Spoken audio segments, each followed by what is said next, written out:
ሰው አያልቅስብህ እንዳታለቅስ፣ ሰው አያልቅስብህ ዘርህ እንዳይጠፋ፣ እድሜህ እንዳያጥር፣ ሁለቱንም ዓለም እንዳጣጣ። ከርታታዋን ስደተኛዋን እህታችንን ካጣን ወራቶች ተቆጥረዋል። ዛሬ ላይ እንደ አዲስ መረጃዎቹ እየተሰራጩ ይገኛሉ። የትዙ የቅርብ ሰዎች ነን ያሉ ግለሰቦች ወደ ሚዲያ ድጋሚ በመምጣት ነው እንግዲህ ስለ ጉዳዩ እየተናገሩ ያሉት። በተለይ የኢትዮጵያ ሕዝብ ከጎናቸው ሆኖ ተጠርጣሪ ገዳይ ባለቤቷን እንግዲህ ብዙዎች እንዲያፈላልጉላቸው ነው መልእክታቸውን ያስተላለፉት። ታዲያ እንግዲህ በሸገር ኢንፎ በነበራቸው ቆይታ ሌላ እጅግ አነጋጋሪ ነገርን ተናግረዋል። ታዲያ እንግዲህ ትዙን ወደ ስደት የወሰደቻት ገና በ17 ዓመት እድሜዋ ለራሷ ተለውጣ ቤተሰቦቿንም እንድትለውጥ ትልቅ ፍላጎት የነበራት የቅርብ ሰው ኑኑ የምትባለው ነች ስደትን የወሰደቻት። ታዲያ ኑኑ የተናገረችው ብዙ ዓመታትን አብረን ኖረናል፣ አብረን ቆይተናል፣ ወደ መካከል ላይ ግን ተራርቀን ተጠፋፍተናል ነው የምትለው። በተለይ አገባዋለሁ ብላ ያሰበችውን ሰውዬ እኔ አልወደድኩትም ነበር። ምክንያቱም እሷ ካናዳ ትልቅ ህልም ነበራት፣ ፕሮሰስም ተጀምሮላት ነበረ። እኔም ፕሮሰሱ አልቆ ወደ ካናዳ ወደ ተሻለ ህይወት እንድትኖር ነበር ፍላጎቴ። ልታገባም ስትል ይህንን ግለሰብ ባለማወቄ ጥሩም ነገር በሱ ስላልተሰማኝ እንድታገባው አልፈለኩም ነበር ትላለች። ታዲያ በወቅቱ ትዙም ስለ ጋብቻው ሁኔታ ፍቃደኛ እንዳልነበረች ገልጻ ተናግራለች።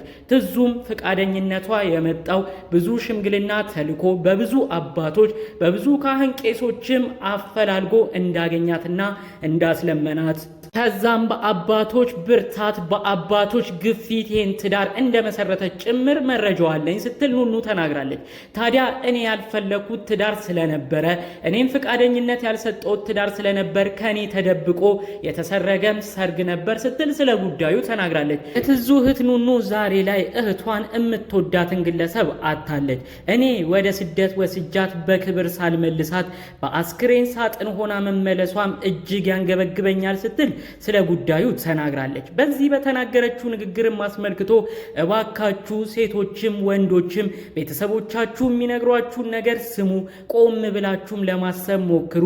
ቤተሰብ ደስተኛ ያልሆነበት ትዳር፣ በተለይ ደግሞ ለህይወታችሁም የሚፈራላችሁ የሚሰጋላችሁ አይነት ህይወቱ ስላላችሁ ሰዎች ቆም ብላችሁ የምታስቡበት ሰዓት አሁን ነው ሲሉ ብዙዎች ተደምጠዋል። ፍልቅልቋ ሰው ወዳጇ ትዙ ገና ከተጋባች 5 ወር እንኳን በቅጧ አልሞላትም። ገና በመስከረም መጀመሪያ በዚሁ ዓመት ነበር የትዳር ሁኔታዋን የጋብቻ ስነስርዓቷን የፈጸመችው። ትዙ ብዙ ወዳጅ ጓደኛ አላት። ይሁን እንጂ በዚህ የሰርግ ፕሮግራም ላይ ከሷ ወገን የተገኙት ከ2 እና ከ3 ቁጥር እንደማያልፉ፣ በዛም በቤት በነበረው ፕሮግራም ትንሽ ሰው ብቻ እንደነበረ በጉዳዩ ላይ አሁን ኢትዮንፎ ቀርበው የቅርብ ሰዎቿ ተናግረዋል። ይህ የሚያሳየው በትዳር ሁኔታዋ ብዙዎች እንዳልፈለጉና ቀድሞም ቢሆን ይሁንታቸውን እንዳልሰጡ ተሰምተዋል። የትዙ እህት ነኝ የቅርብ ሰው ነኝ ያለችው ኑኑ አያይዛም ለእህቴ ሽምግልና አልተላከም ነበር።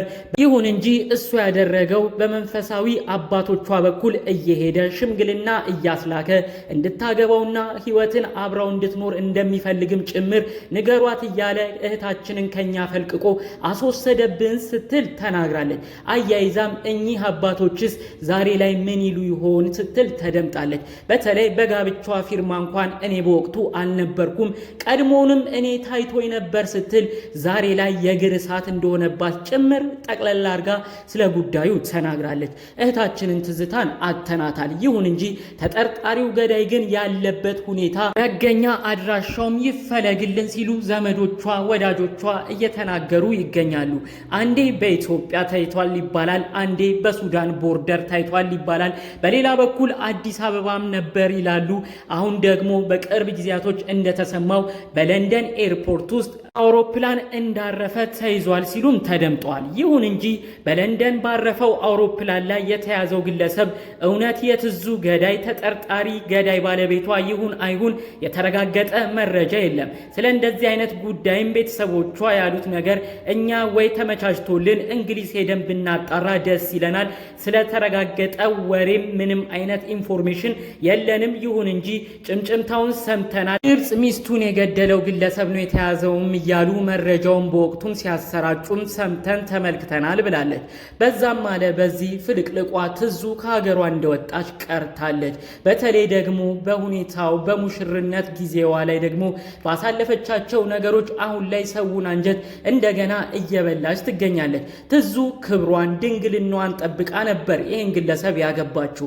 በተለይ ደግሞ ቤተሰቦቿ እንኳን በቅጡ ሳይፈቅዱላት በደስታዋ ቀን እንኳን አብረዋት ሳይቆሙ እሷ ግን እሱን አምና የህይወቴም ጉዞ የትዳሬም ሁኔታ ከሱ ጋር ይሰምርልኛል ብላ ካናዳው የጀመረችው ፕሮሰሷ እንኳን ሳያጓጓት ፕሮሰሱም ይከሽፍብኛል ብላ ሁሉ ሳትፈራ እሱን አምና ከሱ ጋር ለመኖር ነበር ትልቅ ህልሟ። ይሁን እንጂ ፈጣሪ አልፈቀደውምና በአሰቃቂ ሁኔታ የሞቷ ዜና ተሰምቷል። እጅግ ያሳዝናል፣ እጅግም ልብ ይነካል። በተለይ ደግሞ ከሞቱ አሟሟቱ እንደሚባለው ነውና ነገሩ የትዙን የመጨረሻ አስክሬኗን የተመለከቱ የቅርብ ሰዎች ዛሬ ድረስ እንቅልፍ እንደማይወስዳቸው በየመሃሉም እንደሚያቃዣቸው ጭምር ተናግረዋል። በተለይ የመጨረሻዋን አስክሬን ያየችው ኑኑ የተባለችው ግለሰብ የእሷ ሁኔታ እንዲህ የሚነገር አይደለም፣ ሁለመናዋ በደም ተጨመላልቋል፣ ሰውነቷ ሁሉ ተከፋፍሏል፣ እንዲህ ነው ብዬ መግለጽ ይከብደኛል፣ በአጠቃላዩ ግን ምን ነው ባላየውም ብዬ አስባለሁ ስትል ተናግራለች። በወቅቱ ነርሶቹ ሆስፒታል ሰዎቹ እንድንገባ ሲፈቅዱልን እኔ ዘልዬን የገባሁት ምን ነው እዛ ጋ እንኳን ሌሎች የእምነት አባቶች ኖረው ይሄ ነገር ውስጥሽ ይቀረጻል ተረጋጊ ብለው እንኳን ቢይዙኝ ምን ነበረው ስትል ተሰምታለች። ስለ ጉዳዩም አያይዛ አሁን ድረስ በሁኔታው እንቅልፍ አጥቻለሁ፣ አይምሮዬም ተረብሿል፣ የስነ ልቦና ሐኪምን ቢያገኘኝ ብዬም አስባለሁ ስትል ጠቅለል ባለ መልኩ ስለ ሁኔታው በማስታወስ ተናግራለች። የትዙ ወንድሞች በተለይ ደግሞ ኢትዮጵያ ያሉት ዘመዶቿ ለረጅም ዓመታት ያህል ትዙን አላዩዋትም። ገና በ17 ዓመት ዕድሜዋ ነበር ወደ ስደት ያቀናችው። እሷ የራሷን ህይወት ቀይራ እነሱንም በተቻላት መጠን ትደግፍ ትረዳም ነበር። ዛሬ ላይ ግን እህታቸውን በአካል እንኳን ሳያዩዋት አስክሬኗ ለሀገሯ በቅቷል። ይህ ክስተት እጅግ ልብ ይነካል፣ ብዙዎችንም አንገብግቧል። እንደተነፋፈቀች ከሀገሯም እንደወጣች በዛው ቀረች፣ አንዴም እንኳን ወደ ሀገሯ ሳትመለስ እህታችንን አጣም በማለት ብዙዎች በመራር ሀዘን ሆነው ድጋሜ ስለዚህች እህታችን አልቅሰዋል። አሁንም ቢሆን ብዙዎች እየጠየቁ የሚገኙት የትም ሀገር ይሁን የትም አካችሁ ተጠርጣሪው ገዳዩን እናፈላልግ በማለት ነው ብዙዎች መልእክታቸውን ያስተላለፉት። ፎቶዎቹ በተለያዩ ቦታዎች ተበትነዋል። ሀበሾችም በደንብ ስለ ጉዳዩ ትኩረት ይሰጥ እያሉም ተሰምተዋል። በተለይ የትዙ የቅርብ ሰው የሆነችው ኑኑ እኔ እሱ ተይዞ ብሞትም አይቆጨኝም ስትል ተሰምታለች። ተጠርጣሪው ገዳይ በተያዘበት ሀገር ስለ ፍርድ እንጮሃለን፣ ከተያዘም በኋላ ደግሞ ይህን ግድያ ወደ ፈጸመበት ወደ ግብፅ ሀገር ተጉዞ ወደ ግብፅ ሀገር አምጥተውት ፍርዱንም በግብፅ ሀገር እንዲሆንልን የኢትዮጵያ ሕዝብ ይተባበረን ስትል ተሰምታለች። በአጠቃላዩ የኢትዮጵያ ሕዝብ በዚህ ጉዳይ እጅግ አዝኗል። የእህታችን ደም ደመ ከልብ ሆኖ እንዳይቀር ሁላችንም እንረባረብ ሲልም ተሰምቷል። እጅግ ያሳዝናል። በስተመጨረሻም ደግመን ደጋግመን እንደምንለው ፈጣሪ አምላክ የዋሃዋን ቀናዋን ፈገግታ ካይኗ የማይጠፋዋን እህታችንን ትዝታን ነፍሷን ይማርልን፣ ለቤተሰቦቿም ዳግም መጽናናትን ከዳግም ሐዘንም እንዲሰውራቸው የእውነት ከልብ ተመኘን። በሌሎች ቪዲዮቻችን እስክንገናኝ ድረስ ሰላሙን ሁሉ ተመኘውላችሁ። ሰላም።